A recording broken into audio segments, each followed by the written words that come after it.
ನಮಸ್ಕಾರ ವೀಕ್ಷಕರೇ, digital news Kannada YouTube ಚಾನಲ್ಗೆ ಸ್ವಾಗತ ಸುಸ್ವಾಗತ. ಕಲಿಯುಗದ ಬಗ್ಗೆ ನಿಜವಾಗಿರುವ ಭಾಗವತ ಪುರಾಣದ 15 ಭವಿಷ್ಯವಾಣಿಗಳು. ಹೌದು, ಭಾಗವತ ಅಥವಾ ಭಗವತ್ ಪುರಾಣ ಭಾರತದ 18 ಪುರಾಣಗಳಲ್ಲಿ ಒಂದಾಗಿದೆ. ಜೀವನ ತತ್ವ ಹಾಗೂ ಕಾಲದ ವಿಕಾಸದ ಬಗ್ಗೆ ಭಾಗವತ ಪುರಾಣದಲ್ಲಿ ಹೇಳಲಾಗಿದ್ದು, ಕಲಿಯುಗದ ಸ್ವರೂಪದ ಬಗ್ಗೆಯೂ ಕೂಡ ಭವಿಷ್ಯವಾಣಿಯನ್ನ ನುಡಿಯಲಾಗಿದೆ. ಪ್ರಾಚೀನ ಹಿಂದೂ ಗ್ರಂಥ ಭಾಗವತ ಪುರಾಣದ ಕೊನೆಯ ಭಾಗದಲ್ಲಿ ಪ್ರಸ್ತುತ ಕಲಿಯುಗದ ಕರಾಳ ಸಮಯದ ಬಗ್ಗೆ ಭವಿಷ್ಯವಾಣಿಯನ್ನ ಅಂದ್ರೆ ಕಲಿಯುಗದಲ್ಲಿ ಯಾವೆಲ್ಲ ದುರಂತಗಳು ಆಗಬಹುದು ಅನ್ನೋದನ್ನ ವಿವರಿಸಲಾಗಿದೆ. ವೇದವ್ಯಾಸರಿಂದ 5000 ವರ್ಷಗಳ ಹಿಂದೆ 15 ಭವಿಷ್ಯವಾಣಿಗಳು ಇಂದಿನ ಯುಗಕ್ಕೆ ಹೋಲಿಕೆಯಾಗುತ್ತವಂತೆ ಮತ್ತು ಹೇಳಿಕೆಯಂತೆ ಘಟನೆಗಳು ಪ್ರಸ್ತುತವಾಗಿ ನಡೀತಾ ಇದೆ. ಈ ಕಲಿಯುಗ ಅಂತ್ಯ ಎಷ್ಟು ಭೀಕರವಾಗಿರಲಿದೆ ಎನ್ನುವುದನ್ನ ಭಾಗವತ ಪುರಾಣದಲ್ಲಿ ಇಂಚಿಂಚಾಗಿ ಬರೆದಿಡಲಾಗಿದೆ. ಹಾಗಾದ್ರೆ ಕಲಿಯುಗ ಭವಿಷ್ಯವಾಣಿಯ ಬಗ್ಗೆ ಹೇಳ್ತೀವಿ, ಆದ್ರೆ ಅದಕ್ಕಿಂತ ಮುಂಚೆ ಈ ಕಲಿಯುಗದಲ್ಲಿ ಪಾಪಕರ್ಮಗಳು ಹೆಚ್ಚಾಗ್ತಿದ್ದಾವೆ, ಅನ್ಯಾಯ ತಾಂಡವವಾಡ್ತಾ ಇದೆ, ಮೋಸ ಮಾರ್ದನಿಸ್ತಾ ಇದೆಯಲ್ಲ. ಇದರ ಬಗ್ಗೆ ನಿಮ್ಮ ಅನಿಸಿಕೆ ಏನು? ಕಮೆಂಟ್ ಮೂಲಕ ತಿಳಿಸಿ. ಬನ್ನಿ ವಿಡಿಯೋವನ್ನ ಶುರು ಮಾಡೋಣ. ಕಲಿಯುಗದಲ್ಲಿನ ಕೆಲವೊಂದಿಷ್ಟು ಕೆಟ್ಟ ಪ್ರಬಲ ಪ್ರಭಾವದಿಂದಾಗಿ ಧರ್ಮ, ಸತ್ಯ, ಶುಚಿತ್ವ, ಸಹನೆ, ಕರುಣೆ, ಆಯುಷ್ಯ, ದೈಹಿಕ ಶಕ್ತಿ ಮತ್ತು ಸ್ಮರಣ ಶಕ್ತಿಗಳು ದಿನದಿಂದ ದಿನಕ್ಕೆ ಕಡಿಮೆಯಾಗುತ್ತವೆ. ಮಾನವ ಒಂದಲ್ಲ ಒಂದು ಆರೋಗ್ಯ ಸಮಸ್ಯೆಗಳಿಗೆ ಒಳಗಾಗ್ತಾನೆ.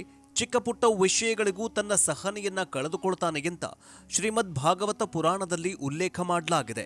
ಅದರಂತೆ ಈಗಲೂ ಕೂಡ ಜನ ಆರೋಗ್ಯದಿಂದ ಇರದೆ ಅನಾರೋಗ್ಯದಿಂದ ಬಳಲಿ ರೋಗ ರುಜಿನಗಳಿಂದ ಸಾಯ್ತಾ ಇದ್ದಾರೆ. ಈ ಭವಿಷ್ಯವಾಣಿ ನಿಜವಾಗಿದೆ. ಇನ್ನು ಭವಿಷ್ಯವಾಣಿ 2, ಕಲಿಯುಗದಲ್ಲಿ ಸಂಪತ್ತನ್ನ ಮಾತ್ರ ಮನುಷ್ಯನು ತನ್ನ ಜೀವನದ ಅವಿಭಾಜ್ಯ ಅಂಗ ಅಂತ ಮಾಡಿಕೊಳ್ತಾನೆ. ಸರಿಯಾದ ನಡವಳಿಕೆ ಮತ್ತು ಉತ್ತಮ ಗುಣಗಳ ಸಂಕೇತವೆಂದು ಪರಿಗಣಿಸಲಾಗುವ ಎಲ್ಲಾ ಅಂಶಗಳನ್ನ ತ್ಯಜಿಸಿ ಬಿಡ್ತಾನೆ. ಕಾನೂನು ಮತ್ತು ನ್ಯಾಯವನ್ನ ಒಬ್ಬರ ಅಧಿಕಾರದ ಆಧಾರದ ಮೇಲೆ ಮಾತ್ರ ಅನ್ವಯವಾಗುತ್ತೆ ಅಂತ ಭವಿಷ್ಯವಾಣಿಯಲ್ಲಿ ಬರೆದಿಡಲಾಗಿದೆ. ಈಗಾಗಲೇ ಬಡವ ಶ್ರೀಮಂತ ಅನ್ನುವಂತಹ ಭೇದ ಭಾವ ಎಲ್ಲ ಕಡೆ ತಾಂಡವವಾಡ್ತಾ ಇದೆ. ಬಡವರಿಗೆ ಸಿಗದಂತಹ ಸೌಲಭ್ಯಗಳು ಶ್ರೀಮಂತರಿಗೆ ಸಿಗ್ತಾಗಿದೆ. ಜೊತೆಗೆ ನ್ಯಾಯ ಎಲ್ಲರಿಗೂ ಒಂದೇ ಅಂತ ಹೇಳ್ತಾಗಿದ್ರು, ಆ ನ್ಯಾಯದಲ್ಲೂ ಕೂಡ ತಾರತಮ್ಯ ಎದುರಾಗಿದೆ. ಶ್ರೀಮಂತರಿಗೆ ಒಂದು ನ್ಯಾಯ, ಬಡವರಿಗೆ ಒಂದು ನ್ಯಾಯ ಅನ್ನೋ ಹಾಗೆ ಪರಿಸ್ಥಿತಿ ಬಂದೊದಗಿದೆ. ಈ ಭವಿಷ್ಯವಾಣಿ ನಿಜವಾಗಿದೆ. ಇನ್ನು ಭವಿಷ್ಯವಾಣಿ 3, ಮೇಲ್ನೋಟದ ಆಕರ್ಷಣೆಯಿಂದಾಗಿ ಪುರುಷರು ಮತ್ತು ಮಹಿಳೆಯರು ಒಂದಾಗಿ ಬದುಕ್ತಾರೆಯೇ ಹೊರತು ಭಾವನೆಗಳಿಗೆ, ಸಂಬಂಧಗಳಿಗೆ ಬೆಲೆ ಕೊಟ್ಟು ಬದುಕೋದಿಲ್ಲ. ಓರ್ವ ವ್ಯಕ್ತಿಯ ವ್ಯವಹಾರದಲ್ಲಿನ ಯಶಸ್ಸು ವಂಚನೆಯ ಮೇಲೆಯೇ ಅವಲಂಬಿತವಾಗಿರುತ್ತೆ. ಯಾವುದೇ ವ್ಯಾಪಾರ ಅಥವಾ ವ್ಯವಹಾರಗಳನ್ನ ಮಾಡಬೇಕಾದ್ರೆ ಆತ ವಂಚನೆ ಮಾಡಿದ್ರೆ ಮಾತ್ರ ಬದುಕ್ತಾನೆ, ಆತನಿಗೆ ಯಶಸ್ಸು ಸಿಗತ್ತೆ. ಆತನೇನಾದ್ರೂ ನ್ಯಾಯಯುತವಾಗಿ ವ್ಯಾಪಾರ ಮಾಡಿದ್ರೆ, ವ್ಯವಹಾರ ಮಾಡಿದ್ರೆ ಆತನಿಗೆ ದೊಡ್ಡ ಹಾನಿಯಾಗತ್ತೆ ಅಂತ ಭವಿಷ್ಯವಾಣಿಯಲ್ಲಿ ಹೇಳಲಾಗಿದೆ. ಅಂದ್ರೆ ಈಗ ಕಲಿಯುಗದಲ್ಲಿ ಮಾಡ್ತಾ ಇರುವಂತಹ ಪ್ರತಿಯೊಂದು ವ್ಯಾಪಾರಗಳು ವಂಚನೆಯಿಂದಲೇ ಆಗಿವೆ. ಯಾರ್ಯಾರು ದೊಡ್ಡವರು ದೊಡ್ಡ ದೊಡ್ಡ ಬಂಗಲೆಗಳನ್ನ ಕಟ್ಟಿದಾರೋ ಅವರೆಲ್ಲರೂ ಕೂಡ ವಂಚನೆಯಿಂದಲೇ ಬಂಗಲೆಗಳನ್ನ ಕಟ್ಟಿದ್ದಾರೆ. ಹೀಗಂತ ಶ್ರೀಮದ್ ಭಾಗವತ ಭವಿಷ್ಯವಾಣಿಯಲ್ಲಿ ಬರೆಯಲಾಗಿದೆ.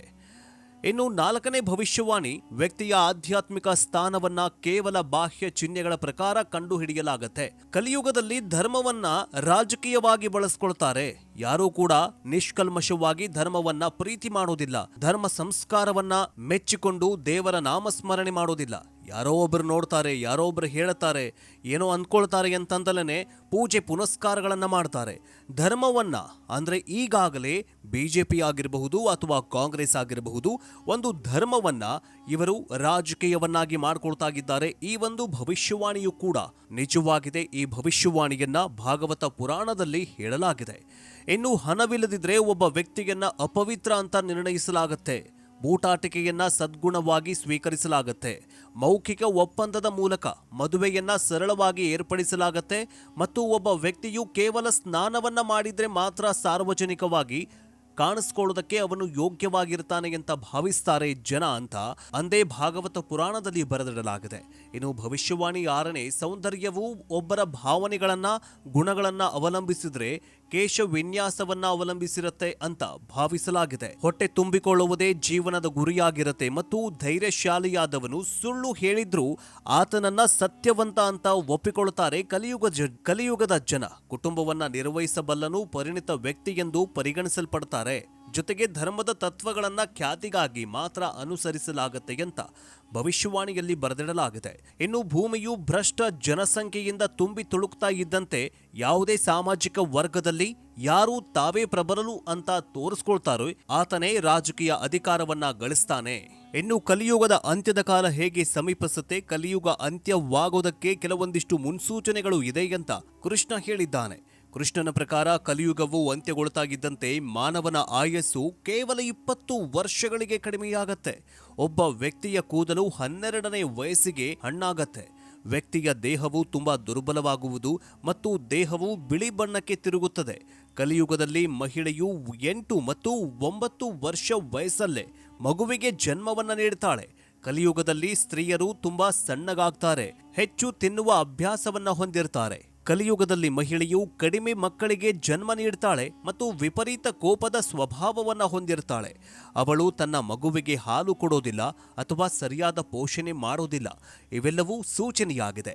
ಇನ್ನು ಎರಡನೇ ಸೂಚನೆ ಏನಂದ್ರೆ, ಕಲಿಯುಗದ ಅಂತ್ಯ ಸಮೀಪಿಸಿದಾಗ ನಿಷ್ಠಾವಂತ ಮಹಿಳೆಯರು ಜಗತ್ತಲ್ಲಿ ಕಾಣಿಸೋದೇ ಇಲ್ಲ ಅಂತ ಭಗವಾನ್ ಶ್ರೀಕೃಷ್ಣ ಹೇಳಿದ್ದಾನೆ.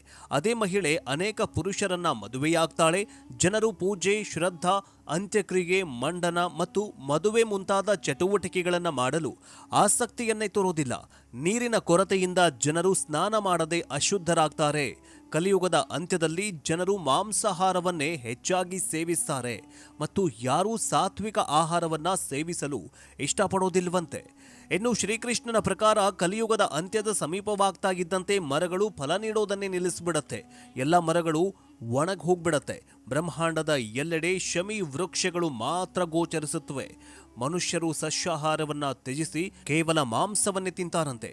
ಕಲಿಯುಗದ ಆಹಾರವು ತಾಮಸಿಕ ಮತ್ತು ರೋಗವನ್ನ ಉಂಟು ಮಾಡುತ್ತೆ ಅಂತ ಶ್ರೀಕೃಷ್ಣ ಪರಮಾತ್ಮ ಅಂದೇ ಹೇಳಿದ್ದಾನೆ. ಕಲಿಯುಗ ಅಂತ್ಯದ ಸಮೀಪಿಸ್ತಾ ಇದ್ದಂತೆ ಅಲ್ಪ ಪ್ರಮಾಣದ ಮಳೆಯಾಗತ್ತೆ, ಅಂದ್ರೆ ಬಹಳ ಕಡಿಮೆ ಮಳೆಯಾಗತ್ತೆ. ಹೊಲಗಳು ಧಾನ್ಯಗಳನ್ನ ಬೆಳೆಯಲು ಸಾಧ್ಯವಾಗುವುದಿಲ್ಲ. ರೈತರು ತಮ್ಮ ಕೃಷಿ ಚಟುವಟಿಕೆಗಳನ್ನ ನಿಲ್ಲಿಸಿ ಬಿಡ್ತಾರೆ ಅಂತ ಭವಿಷ್ಯವಾಣಿಯಲ್ಲಿ ಹೇಳಲಾಗಿದೆ. ಕಲಿಯುಗದ ಅಂತ್ಯ ಸಮೀಪಿಸಿದಾಗ ನಿಷ್ಠಾವಂತ ಮಹಿಳೆಯರು ಜಗತ್ತಲ್ಲಿ ಕಾಣಿಸೋದೇ ಇಲ್ಲ ಅಂತ ಭಗವಾನ್ ಶ್ರೀಕೃಷ್ಣ ಹೇಳಿದ್ದಾನೆ. ಅದೇ ಮಹಿಳೆ ಅನೇಕ ಪುರುಷರನ್ನ ಮದುವೆಯಾಗ್ತಾಳೆ. ಜನರು ಪೂಜೆ, ಶ್ರದ್ಧಾ, ಅಂತ್ಯಕ್ರಿಯೆ, ಮಂಡನ ಮತ್ತು ಮದುವೆ ಮುಂತಾದ ಚಟುವಟಿಕೆಗಳನ್ನ ಮಾಡಲು ಆಸಕ್ತಿಯನ್ನೇ ತೋರೋದಿಲ್ಲ. ನೀರಿನ ಕೊರತೆಯಿಂದ ಜನರು ಸ್ನಾನ ಮಾಡದೆ ಅಶುದ್ಧರಾಗ್ತಾರೆ. ಕಲಿಯುಗದ ಅಂತ್ಯದಲ್ಲಿ ಜನರು ಮಾಂಸಾಹಾರವನ್ನೇ ಹೆಚ್ಚಾಗಿ ಸೇವಿಸ್ತಾರೆ ಮತ್ತು ಯಾರೂ ಸಾತ್ವಿಕ ಆಹಾರವನ್ನ ಸೇವಿಸಲು ಇಷ್ಟಪಡೋದಿಲ್ವಂತೆ. ಹೀಗೆ ಶ್ರೀಕೃಷ್ಣ ಹೇಳಿದಂತಹ ಸೂಚನೆಗಳು ಈಗ ಎಲ್ಲ ಕಡೆ ಘಟಿಸುತ್ತಿವೆ. ಹಾಗಂದ ಮಾತ್ರಕ್ಕೆ ಕಲಿಯುಗ ಇಷ್ಟು ಬೇಗ ಅಂತ್ಯವಾಗುತ್ತಾ? ಕಮೆಂಟ್ ಮೂಲಕ ತಿಳಿಸಿ.